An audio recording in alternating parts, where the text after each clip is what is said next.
بسم اللہ الرحمن الرحیم۔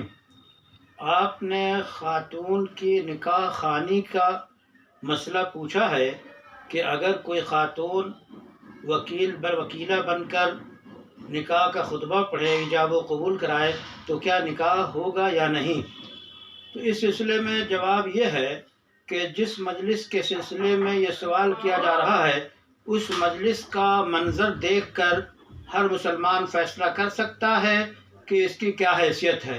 جہاں تک جواب کی بات ہے وہ یہ ہے کہ نکاح نام ہے ایجاب و قبول کا دو گواہوں کے موجودگی میں مہر کے تذکرے کے ساتھ نکاح ہو جاتا ہے۔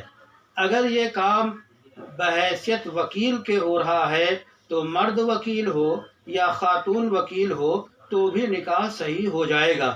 جہاں تک بات نکاح کے خطبے کی ہے تو خطبہ اگر خاتون پڑھتی ہے تو بھی یہ خطبہ مانا جائے گا، اور خطبہ نکاح کے لیے ضروری بھی نہیں ہے، واجب بھی نہیں ہے، مستحب ہے۔